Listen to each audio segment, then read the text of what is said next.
Well, let's move over now to our correspondent in River State, Emmanuel Ere. He captures the mood, especially in the APC camp in River State.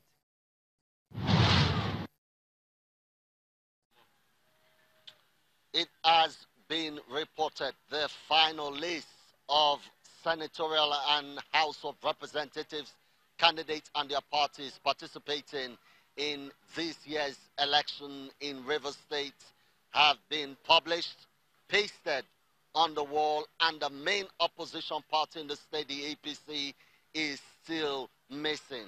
What does this mean for the political calculation in the state? Does this open up the political space for other political parties to give the ruling party in the state, the PDP, a run for their money, knowing that you have as much as 19, 20 and more political parties, depending on the constituency and the senatorial district, participating in this election? These are some of the questions coming to the fore in the light of the situation that we face at this time, as we also gather that the APC may still have a small window to get back to the groove, but we also gather that all sides of the divide appear to still be holding on to their grounds as we look to the courts to eventually decide or make pronouncements on what the situation is.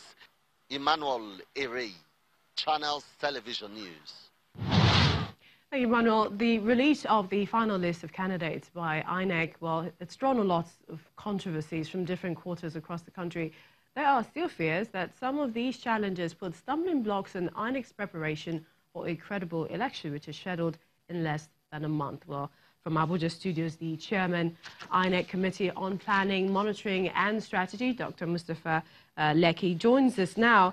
A pleasure to have you on Lunchtime Politics. But first, let me ask, on the issue of the parties that don't have their candidates' names on the list, Rivers, Zamfara, to mention a few, how much time do they have to do the needful? What's the procedure?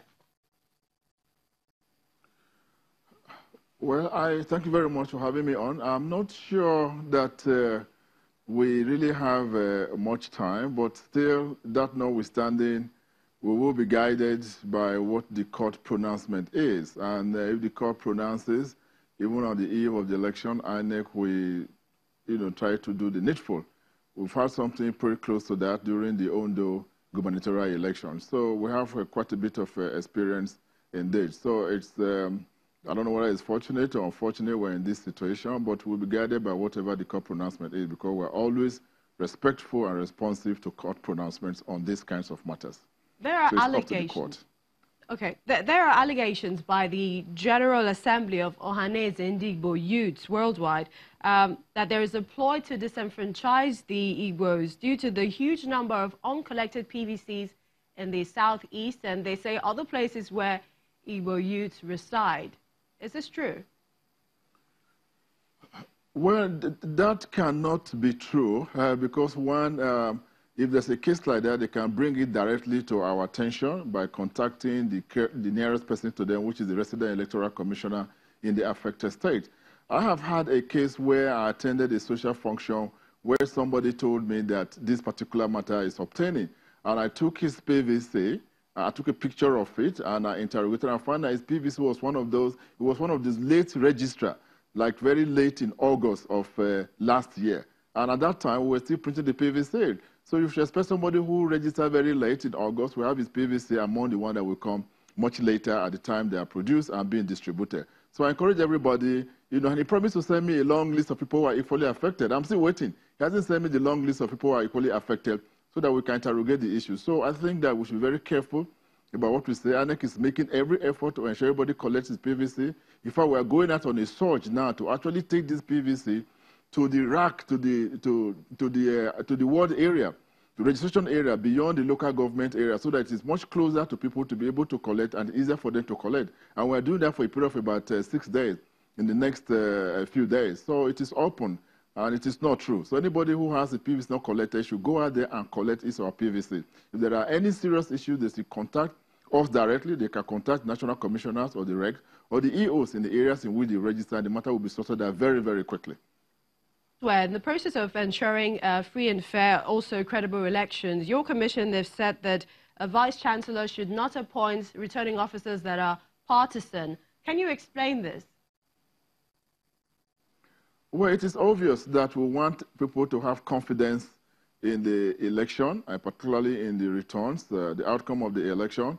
And INEC in the last few, elections have been relying on lecturers and people who are working at tertiary institutions to be our coalition officer, returning officers. And we have good run, doing that. It's only, it only makes sense that we admonish the vice-chancellor to ensure that the list they forward to INEC chairman are a list of people who are not card-carrying members of any political party. You can imagine if somebody who is known as an avowed party member is now a returning officer, there'll be hues and cries across the land that this is decidedly partisan. So we want to avoid that. And we also expect people who are civil society organizations, students on this school, if they know of somebody whose name, if they suspect somebody's name who's going to be among the coalition, returning officer, they should make this known to INEC. Even though in most cases, these lists are forwarded directly to the INEC chairman. Thank you. We'd like to thank you so much, Dr. Lekki, for joining us on Lunchtime Politics.